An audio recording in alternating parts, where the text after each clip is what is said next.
Ahora vamos a hablar de lo que es la hemostasia, ¿no? Y algunas nociones en la hemorragia quirúrgica y también la transfusión.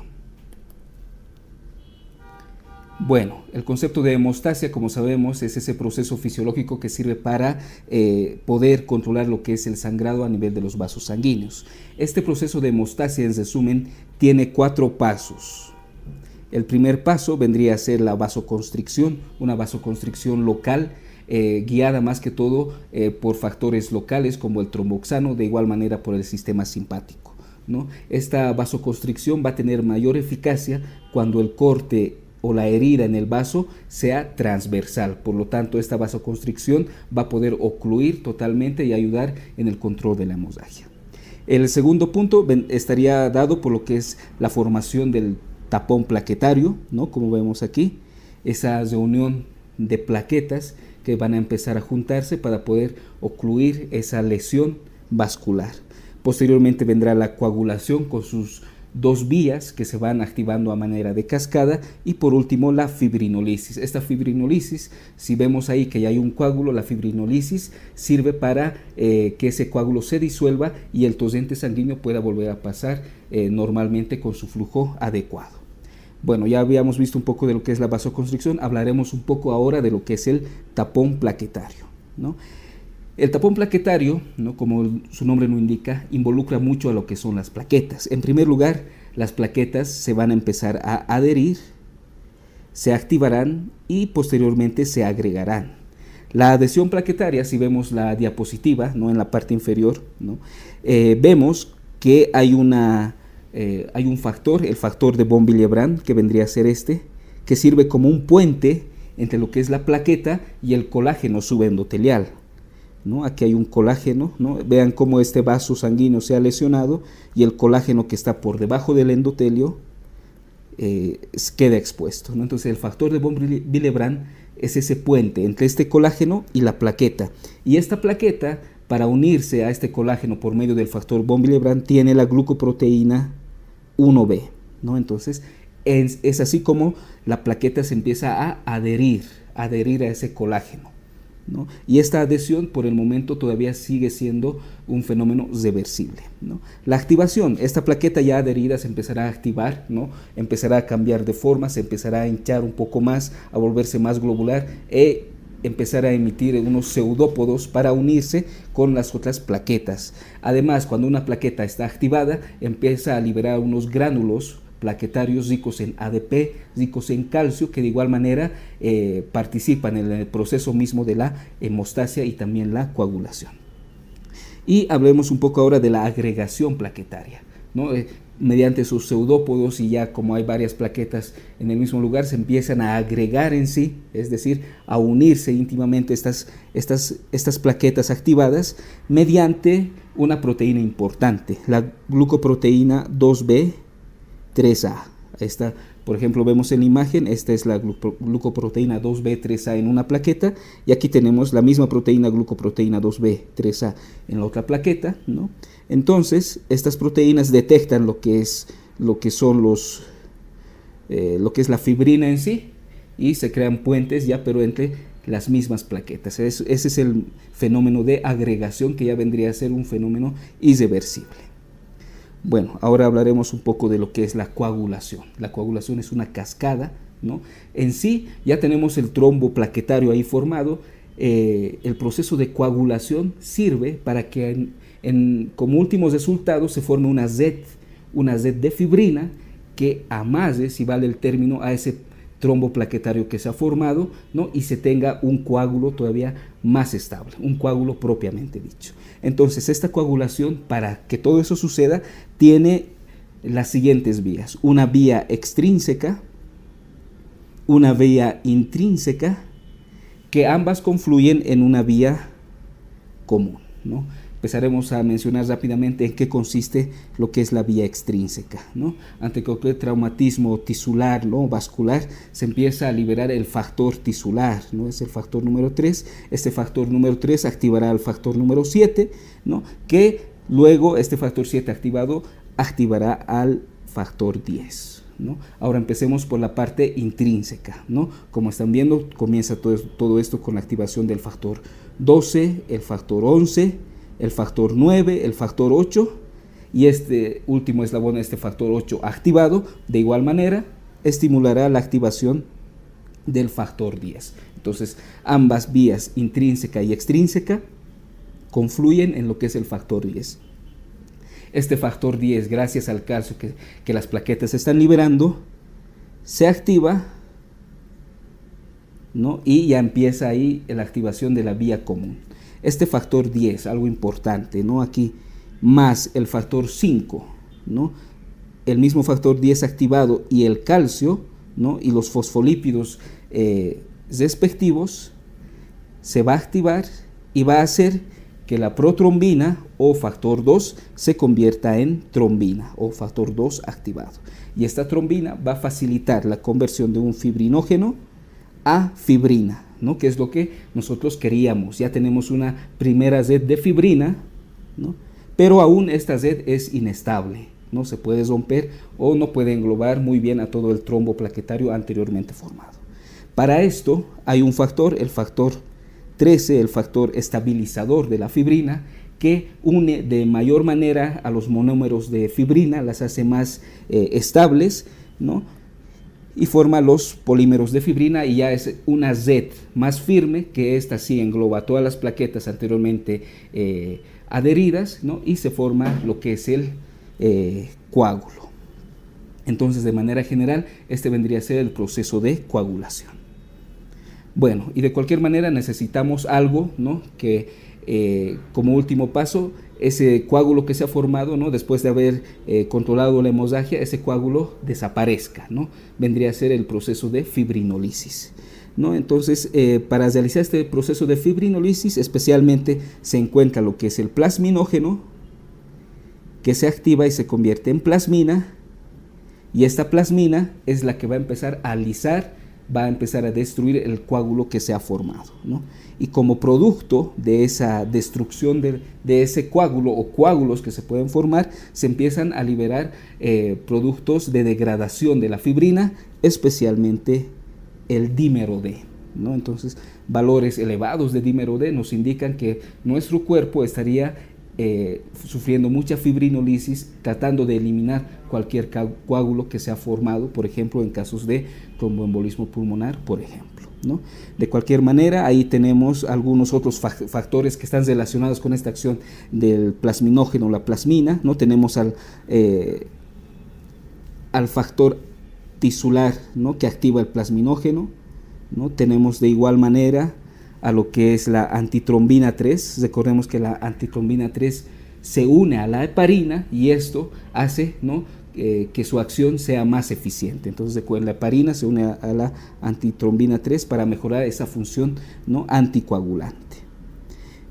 Principalmente, ¿no? Tenemos otros adyacentes, la proteína C, el factor 12, la calicreína, etcétera, ¿no? Relacionados también con ese proceso de plasminógeno, plasmina y fibrinolisis, principalmente.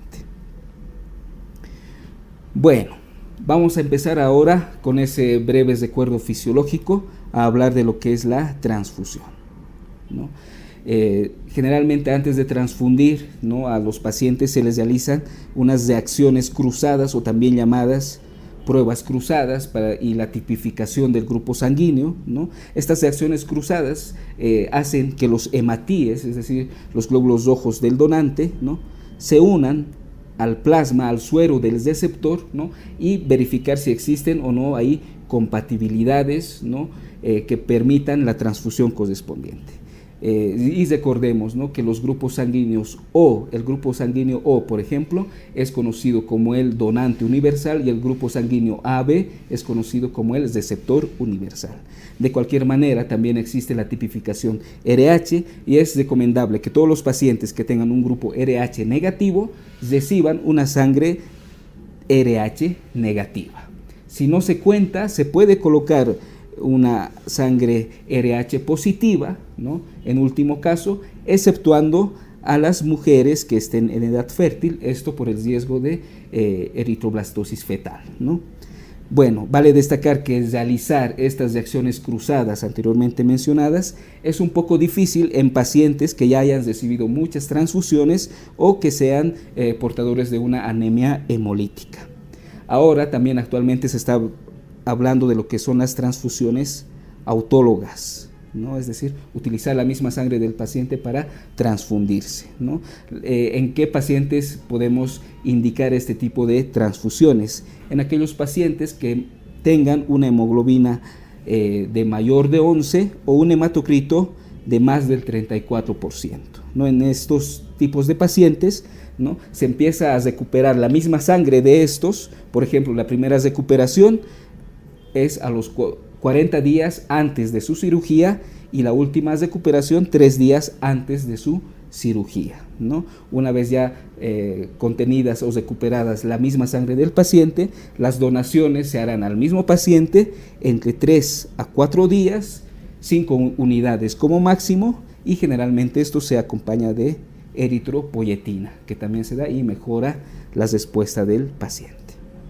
Bueno, y vamos a recordar un poco qué hemoderivados tenemos, ¿no?, para las situaciones de transfusión. Tenemos, por ejemplo, la sangre entera en banco. Esto generalmente rara vez se encuentra disponible.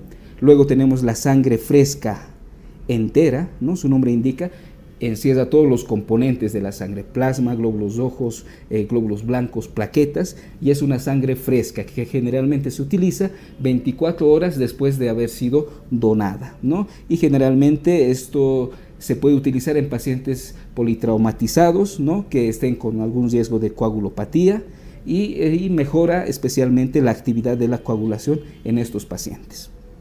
Y bueno, vamos a hablar ahora del concentrado de eritrocitos o concentrado de hematíes, que es el hemoderivado que más se utiliza, ¿no?, en situaciones quirúrgicas o de trauma, por ejemplo.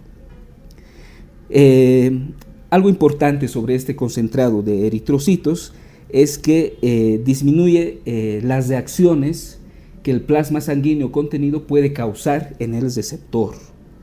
Pero hay que tener en cuenta que también disminuye los niveles de sodio, potasio, de ácido láctico y citrato. Y vale destacar que un paquete, ¿no?, de concentrado de hematíes, concentrado de eritrocitos, una unidad de estas, aumenta la hemoglobina en 1 gramo por decilitro, o lo mismo decir que aumenta el hematocrito en un 3%. ¿No? Pero yo creo que es importante recordar que una unidad de concentrado de hematíes, ¿no?, si ha sido efectiva en su función, va a aumentar en 1 gramo la hemoglobina del paciente, y esto tendría que ver en sus controles respectivos. De igual manera tenemos un concentrado de hematíes, pero se denomina concentrado de hematíes lavados, ¿no? Y generalmente a ese concentrado de hematíes que ya tenemos, pues le quitamos la mayor parte de lo que son los leucocitos que contiene, y esto nos ayuda a que este concentrado de eritrocitos o hematíes lavados, ¿no?, prevenga lo que son las reacciones febriles, las reacciones no hemolíticas, la aloinmunización del sistema HLA, la resistencia a la transfusión de plaquetas, y prevenga las infecciones por citomegalovirus. Bueno, también tenemos los concentrados plaquetarios, ¿no?, el paquete de plaquetas que a veces se utiliza, ¿no? Generalmente se utiliza en casos de plaquetopenia que se deban a hemorragias masivas, o en casos de pacientes que van a necesitar hemoderivados que también tengan una plaquetopenia acompañante, ¿no?, en casos donde esa plaquetopenia sea debida a una producción insuficiente del mismo paciente, ¿no?, y trastornos plaquetarios cualitativos vendrían a ser las indicaciones de este concentrado de plaquetas. Este concentrado de plaquetas tiene una vida media más o menos de unas 120 horas después de la donación, contiene unos 50 ml de volumen, ¿no? Y algo importante, que este concentrado de plaquetarios es susceptible a lo que son las infecciones del contenido, ¿no?, de este paquete. Luego tenemos a lo que es el plasma fresco congelado, ¿no?, que como su nombre indica, contiene más que todo los componentes del plasma. Y algo importante que nos interesa es saber que en el plasma están que en este plasma fresco congelado están la fuente de los factores vitamina K dependientes, y el plasma fresco congelado es la única fuente del factor 5 de Leyden, ¿no? Estarían exclusivamente en el plasma fresco congelado.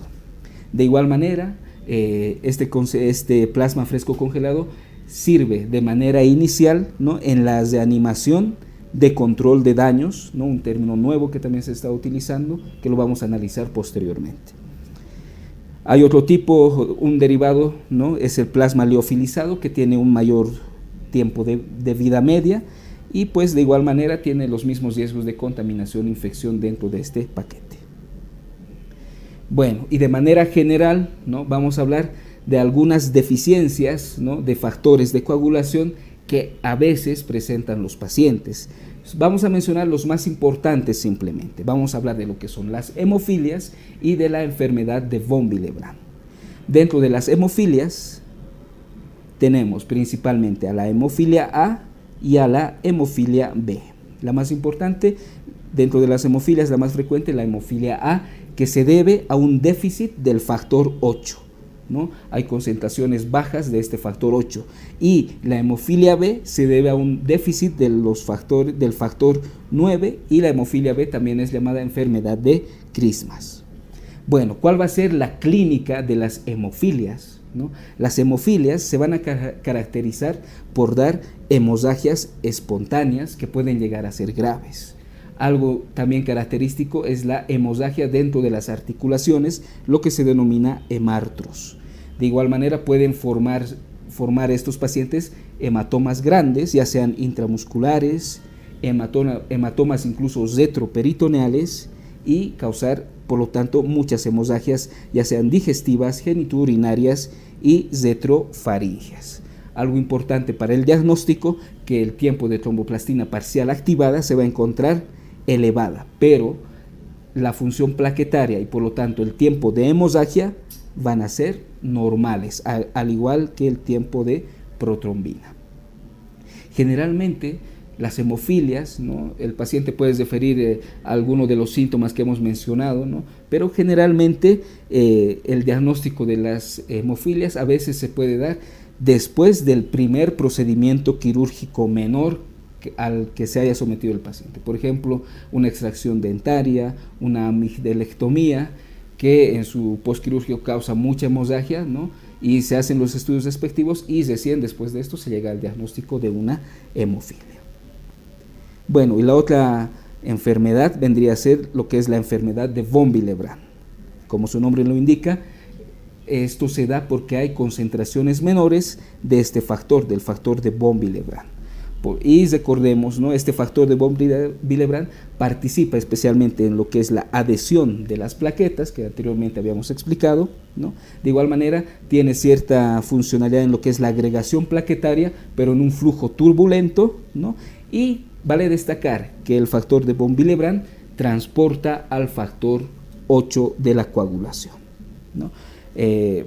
Clínicamente, ¿no?, la enfermedad de von Willebrand es la patología más frecuente que se puede presentar, ¿no?, en los pacientes, y los síntomas que van a dar estos es más que todo una hemorragia tipo petequial, ¿no?, en la piel, y algo característico, las hemorragias de las mucosas. Y para su diagnóstico, algo importante, las plaquetas en la enfermedad de von Willebrand pueden estar disminuidas generalmente, es decir, hay plaquetopenia. Por lo tanto, el tiempo de hemorragia se va a encontrar aumentado. De igual manera como sirve de transporte para el factor 8, el tiempo de tromboplastina parcial activada de igual manera se encuentra aumentado, lo mismo que el tiempo de protrombina. Bueno, y como tratamientos, el tratamiento para la hemofilia A vendría a ser darle factor 8, el tratamiento para la hemofilia B, dar al paciente el factor 9, y el tratamiento para la enfermedad de von Willebrand abarca lo que es el factor 8 de pureza intermedia y especialmente el acetato de desmopresina. ¿No? Esos vendrían a ser los tratamientos para estas patologías. Bueno, continuando vamos a hablar de lo que es la sustitución, ¿no?, con sangre y hemoderivados en un paciente quirúrgico. Vamos a empezar con las indicaciones generales, ¿no? Generalmente esta sustitución con sangre o con hemoderivados generalmente es para mejorar el transporte de oxígeno, esto especialmente utilizando el concentrado de hematíes, ¿no? Esto va a aumentar lo que es la concentración de la hemoglobina y por lo tanto va a mejorar el transporte de oxígeno. De igual manera, ¿no? Esta sustitución se va a dar para lo que es el tratamiento de la anemia, ¿no? Se ha hecho estudios, se ha visto que se puede mantener una hemoglobina entre 7 o 9, o se aconseja con hemoglobinas menor a 7, lo que es una transfusión, pero lo que manda vendría a ser la clínica del paciente, ¿no? Si el paciente tiene clínica de astenia, dinamia, mucha palidez y tiene una hemoglobina de 10 o 11, pónganle, entonces la transfusión no estaría del todo indicada porque clínicamente aún estaría estable el paciente, ¿no? Pero si hay datos de una hemoglobina baja, ¿no? Y datos clínicos de igual manera, ¿no? Tomando más en cuenta lo que es la clínica que el laboratorio, la transfusión estaría indicada, ¿no? Pero de cualquier manera es importante recalcar que es importante mantener una hemoglobina de 7, especialmente en pacientes que tengan cardiopatía isquémica.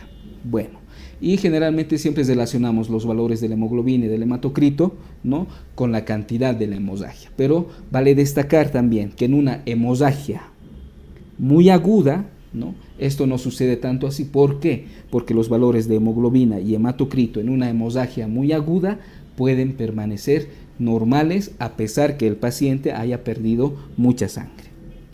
Bueno, y también de acuerdo a la intensidad y velocidad de la hemorragia, la cantidad perdida, ¿no? Hay unas clases que se establecen, clase 1, 2, 3 y 4, ¿no? Dependiendo del porcentaje y la cantidad de ml que haya perdido el paciente. Por ejemplo, en la clase 1 hay una pérdida del 15%, que vendría a ser unos 750 ml de sangre. En la clase 2 de 15 a 30% de pérdida, que vendría a ser entre 750 a 1500 ml de sangre. En la clase 3 una pérdida entre 30 a 40%, que vendría a ser una pérdida de 1500 a 2000 ml de sangre. Y la clase 4 por último una pérdida de más del 40% y por lo tanto una pérdida de más de 2 ml de sangre. Ahora, para poder valorar la hemorragia dentro de la sala de operaciones, ¿no? ¿Qué es lo que el cirujano se debe fijar? 1. La cantidad de sangre en la herida misma, la cantidad de sangre en los campos quirúrgicos, ¿no? La cantidad de sangre que hayan recibido lo que son las compresas y las gasas durante la cirugía, y de igual manera la cantidad de sangre aspirada en la operación. Si esta cantidad de sangre está alrededor o llega hasta un 20%, ya debemos pensar en aumentar soluciones cristaloides a este paciente. Pero si la pérdida es más del 20%, ya tenemos que pensar en la transfusión de un paquete de hematíes. Bueno, vamos a hablar ahora de algo importante, la reanimación de control de daños, ¿no? Antiguamente, ¿no? Se ponía como estándar a un paciente con mucha hemorragia, en el contexto de una hemorragia traumática, por ejemplo, algo que le haga perder mucha sangre al paciente, iniciar lo que es poniéndole muchos cristaloides, 1 o 2 litros, por ejemplo, ¿no? de soluciones cristaloides, ¿no? Y posteriormente recién pensar en transfundir un concentrado de hematíes, por ejemplo. Pero se ha visto que con esta medida estándar se aumenta el riesgo de coagulopatía en el paciente. Por lo tanto, ahora se maneja este término de reanimación de control de daños, donde se trata de empezar en conjunto la administración de cristaloides, ¿no? Generalmente ya al mismo tiempo, ¿no? O lo antes posible, una transfusión de un paquete de hematíes, ¿no? Y también de plasma y, si es posible, de plaquetas. ¿Por qué? Porque se ha visto que con esta combinación, cristaloides, hematíes, plasma y plaquetas, ¿no? Esa reposición para el control de daños, se disminuye lo que es la triada letal. Y si recordamos un poco, la triada letal es coagulopatía, acidosis metabólica y la hipotermia. Todo paciente que esté perdiendo mucha sangre ya tiene riesgo de hipotermia, ¿no? Está en un estado de acidosis metabólica por el ácido láctico que se va acumulando por el estado de shock, ¿no? Y al perder mucha sangre y gastar los factores, ¿no? Hay un riesgo de coagulopatía. Y esta triada letal puede llegar a la muerte rápida del paciente, ¿no? Por ejemplo, en las hemorragias de heridas que estén en tronco, acompañado de un estado de shock, por ejemplo, va a haber un estado de coagulopatía temprana, pero que puede ser prevenible, pero aún así puede llegar a la muerte del paciente, ¿no? Por lo tanto, esta reanimación de control de daños busca disminuir esa triada letal y poder hacer que estas hemorragias prevenibles puedan tener un mejor éxito, ¿no? Otro término importante vendría a ser la transfusión masiva. ¿A qué se llama transfusión masiva? A la utilización de más de 10 concentrados de hematíes en las primeras 24 horas después de la hospitalización, ¿no? Entonces recordemos, esa reanimación de control de daños, ¿no? Es pues después de utilizar una cantidad mínima de cristaloides, ¿no? Al mismo tiempo tratar de colocar en este paciente hematíes, plasma y si es posible plaquetas en una proporción 1 a 1 a 1, es decir, una proporción de hematíes, la misma proporción de plasma y si es posible la misma proporción de plaquetas. Bueno, las complicaciones de la transfusión, ¿no? Las transfusiones tienen muchas complicaciones, tienen ahí un cuadro resumen importante de estas. Vale destacar que la reacción transfusional febril, ¿no? Que no es hemolítica, es la más frecuente, ¿no? Y que se puede atenuar un poco con el uso de paracetamol antes de la transfusión respectiva, ¿no? La contaminación bacteriana, ¿no? Especialmente recordemos que los paquetes de plaquetas son los más susceptibles, ¿no? Entonces almacenarlos menos de 5 días antes de la transfusión, ¿no? Luego tenemos reacciones alérgicas, la sobrecarga circulatoria, por ejemplo, que es lo que causa el edema pulmonar, que va a ser más frecuente en pacientes ancianos de edad avanzada que tengan una cardiopatía. Por lo tanto, para evitar esto, pues es importante transfundir en un mayor tiempo al paciente. Bueno, de cualquier manera, también destacar la lesión pulmonar aguda relacionada con la transfusión, ¿no? Como causa importante incluso de fallecimientos en este tipo de pacientes. Y luego tenemos varias reacciones hemolíticas, ¿no?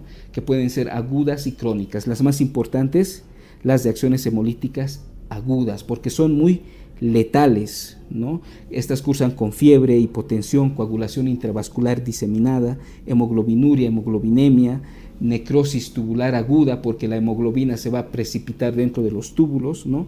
Y esto, ¿cuándo ocurre? Cuando se transfunde un tipo de sangre, pero que sea incompatible, es decir, en pacientes que se ha transfundido con incompatibilidad ABO, ¿no? Y está mediada por la inmunoglobulina M, que es generalmente la más aguda. Por lo tanto, hay que prevenir esto, ¿no? Haciendo una buena tipificación, ¿no? En caso de que suceda, detener la transfusión, tomar una muestra sanguínea y mandarla al banco de sangre junto con el hemodiderivado, el paquete que ha producido esa reacción hemolítica aguda. De igual manera, vigilar la diuresis, ¿no? Para prevenir la necrosis tubular aguda e hidratar al paciente. Luego, algunas transmisiones de las enfermedades también es una complicación, ¿no? Paludismo, Chagas, brucelosis, sífilis, por ejemplo. Vale destacar que las enfermedades como la hepatitis C y el VIH ya han reducido mucho actualmente la transmisión por esta vía. Y tenemos también la hepatitis B, ¿no? Entonces las pruebas de detección son las que han permitido esta reducción de la transmisión de enfermedades por transfusiones. Bueno, ¿y qué pruebas de coagulación tenemos para controlar? Tenemos, en primer lugar, realizar una buena historia clínica en el paciente, ver si tiene antecedentes de hemorragias anormales, equimosis o fármacos anticoagulantes que pueda consumir. Vale destacar que el tiempo de protrombina y el INR, ¿no? Sirven más que todo para controlar lo que es la vía extrínseca de la coagulación. ¿Por qué? Porque ahí tenemos el factor 7 que es propio de esta vía y es por esta razón que se utiliza el tiempo de protrombina y el INR para el control especialmente de los pacientes que consumen o que toman anticoagulantes orales o los que están en tratamientos por déficit de vitamina K. Luego tenemos el tiempo de tromboplastina parcial activada, que sirve para el control de la vía intrínseca. Vemos ahí los factores 12, 11, principalmente el 8, ¿no?, que son propios de esta vía, ¿no? Y el tiempo de tromboplastina parcial activada sirve para controlar los pacientes que reciben heparina, por ejemplo. Luego tenemos el tiempo de sangría o tiempo de sangrado, ¿no?, que se utiliza mucho la prueba de IBI con un corte pequeño a nivel en la parte anterior del antebrazo, con un valor normal de 7 minutos. Y esto sirve para detectar disfunciones plaquetarias, disfunciones del factor de von Willebrand y defectos vasculares. Bueno, ¿cómo valoramos preoperatoriamente el riesgo de hemorragia, ¿no? Principalmente, preoperatoriamente, a lo que más se va a enfrentar en la parte quirúrgica vendría a ser que exista una anemia preexistente o que exista un paciente que tome anticoagulación oral ya de manera crónica. Son lo que más con frecuencia se enfrenta en la parte quirúrgica en relación con la hemostasia, ¿no? Vale destacar que valores de hemoglobina alrededor de 7 y 8 ya es posible que causen complicaciones perioperatorias. Y el poder valorar si el paciente va a requerir o no una transfusión durante el preoperatorio no solamente engloba lo que es la hemoglobina, sino ver si el paciente tiene enfermedades cardiopulmonares, cuál es el tipo de cirugía que se debe realizar y también el riesgo de hemorragia de esta cirugía y del mismo paciente, ¿no? El antecedente directo de una hemorragia, ¿no?, es el más importante como riesgo de hemorragia quirúrgica, ¿no? Muy importante en la anamnesis preguntar los antecedentes de equimosis o sangrados fáciles, por ejemplo, o antecedentes familiares de hemofilia, etcétera, ¿no? Y si son positivos estos antecedentes clínicos, pues solicitar los respectivos laboratorios, ¿no? TP, TTPA, recuento de plaquetas.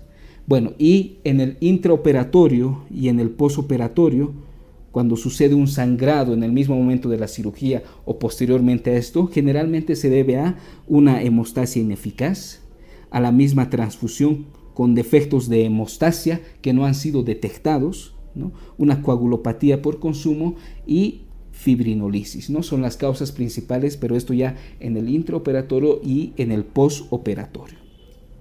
Si en el campo quirúrgico hay mucha hemorragia, pero no hay hemorragia en otros lugares corporales, eso nos indica que hay una hemostasia mecánica inadecuada, más que todo en el lugar del campo quirúrgico, ¿no? Y vale destacar, ¿no?, que la transfusión masiva, es decir, más de 10 paquetes en 24 horas, causa lo que es la trombocitopenia. Esto es relacionado, ¿no?, con lo que es la hipotermia, la coagulopatía por dilución, la disfunción plaquetaria, fibrinolisis, hipofibrinogenemia, que también está relacionada con esta transfusión masiva. Y otra reacción, ¿no?, otra complicación de esta transfusión masiva vendría a ser la reacción hemolítica transfusional, ¿no?, que causa hemorragias difusas, más que todo por liberación de ADP por las plaquetas que se empiezan a agregar y luego se empiezan a liberar al flujo sanguíneo, y esto causa esta reacción hemolítica transfusional. Luego tenemos lo que es la púrpura transfusional, ¿no? Esto cuando hay anticuerpos contra plaquetas que vendrían a ser los antígenos, pero estas plaquetas son de un tipo raro, ¿no?, plaquetas tipo A1, ¿no? Y generalmente estos anticuerpos que se han formado contra estas plaquetas las empiezan a destruir, pero posteriormente también van a destruir a las plaquetas del mismo receptor. Y esto, algo característico, sucede a los 506 días después de la transfusión, ¿no? Y para ayudar en la remisión se pueden utilizar corticoides, ¿no? Algo importante también a repasar vendría a ser la coagulación intravascular diseminada, donde hay mucha activación de la coagulación, una activación sistémica de la coagulación, que en primer lugar va a consumir todos los factores hasta llegarlos a agotar. Cuando se consumen, se van a formar microtrombos a nivel sistémico, se consumen todos los factores y se van a formar las hemorragias, lo que va a llevar a un fallo multiorgánico. La septicemia, de igual manera, por meningococo, Clostridium perfringens, Staphylococcus aureus, ¿no?, pueden llegar a causar plaquetopenias y desfibrinación, ¿no? Y generalmente las endotoxinas pueden hacer que el factor 5 sea muy lábil, ¿no? Y producir estas hemorragias, ya sea intra o postoperatorias. Bueno, esto habría sido lo más importante en respecto a este tema y espero les sirva para sus repasos.